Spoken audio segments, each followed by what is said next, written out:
Tonight, on the John Ankerberg Show, John's first guest will be Bill Setnar, who for more than 25 years was a zealous Jehovah's Witness. Because of his skills, knowledge, and dedication, he rose in the Brooklyn headquarters of the Watchtower Society until he was given the responsibility to answer all questions submitted by people south of the Mason-Dixon line. He worked with the president of the Jehovah's Witnesses. He looked into doctrinal questions. He found out how the Jehovah's Witnesses' New World Translation of the Bible was really put together and who the unnamed translators were. Tonight, he will explain what evidence made him come to believe that he had been deceived. John's second guest is Joan Setnar, one of the heirs to the S.S. Kresge family. Joan worked in the Brooklyn headquarters where she observed firsthand the president and other leaders of the Jehovah's Witnesses. She will tell why she became disillusioned and what convinced her to believe Jesus is God.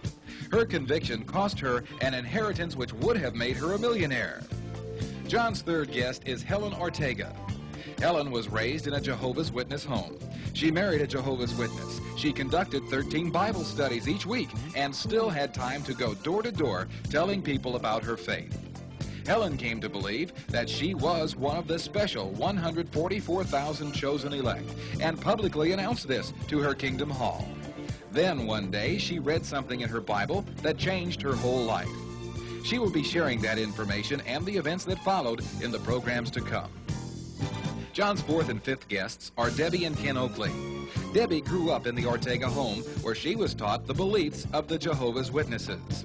She listened to her mother testify of her conviction that she was one of the 144,000 elect. Debbie and Ken married, and Ken became an elder in the local Jehovah's Witness Kingdom Hall. But then one day, Debbie found out that the Watchtower Society leaders had told her husband that he was to disfellowship her mother from the Jehovah's Witnesses Society. Why and what happened is what Ken and Debbie will tell us, as well as what convinced them that all their lives they had been deceived about Jesus. Now, please welcome your host, John Ankerberg. Thank you, thank you. Tonight we're going to do a program with folks that know quite a bit about the Jehovah's Witnesses. You can remember back some months ago when we did a debate with the leaders in Kansas City. Our folks on the platform tonight, they have probably over 100 years of experience with their families included of actually living in the Jehovah's Witnesses doctrine. Some of them have been in the highest echelons of the leadership of the Watchtower Society. And I would like to ask you folks to, in beginning this program, exactly who do the Jehovah's Witnesses claim to be? Jehovah's Witnesses claim to be God's prophet. In the April 1st Watchtower, 1972, of which I have a photo, the question is propounded, who is the Watchtower Bible and Tract Society? And it says, identifying the prophet. They claim to be the prophet of Jehovah God. In other words, what they say comes from God. In fact, the president of Jehovah's Witnesses in a courtroom, when asked who is the editor of the Watchtower magazine, and here we have a photograph of the court transcript, and he says the editor of the Watchtower is Jehovah God. So in other words, that the Watchtower Society is the direct spokesman or spokes organization, if you want, for the very words of God. That's right. That's a lot of authority. That's the highest position a person or an organization can have on earth. How long have they been making that claim? Here is the photo of the first president of Jehovah's Witnesses, Charles Taze Russell, who made it through the 7th grade. And he says that he is the angel of Laodicea, spoken in Revelation, the 3rd chapter. He is God's channel of communication, God's spokesman, and that he is God's prophet, and that he is the faithful and wise servant, spoken of in Matthew, the 24th chapter. Jesus merely asked the question, and he volunteered. Did this information, when did the Jehovah's Witnesses actually begin? Jehovah's Witnesses began in 1874 with the announcement that Jesus would be here visibly in 1874. In 1875, Charles Taze Russell was a little upset because Jesus didn't show up when he told him to come. What did he say? So for about 2 years, he didn't know what to say, and then he met a man by the name of Barber. And Mr. Barber, who never studied Greek, told Mr. Russell that there is a word in the Bible, parousia. Now, neither of these men knew anything about Greek, and they were explaining Greek to each other. And they came up with a definition that the word parousia means presence. So that Jesus really did come in 1874, you just can't see him. And so that started the excitement. And the new watchtower that was born in 1879 with the headline, Christ's presence is here. It violates Matthew, the last sentence in Matthew, where Jesus says, I will be with you always. But according to the watchtower, Jesus really did come in 1874, invisibly. Okay, today, are they still making the same claims? I mean, they said they were the spokesperson for God, and they've made some claims that didn't come true. Are they still saying that they are the only ones that have the true religion, the only way to God? Absolutely, they do. What's the evidence that they're saying that? Okay, in the 1965 Watchtower, July 1st, he says, He, that is speaking of God, does not impart his Holy Spirit and an understanding and appreciation of his word apart from his visible organization. So this is the spokespaper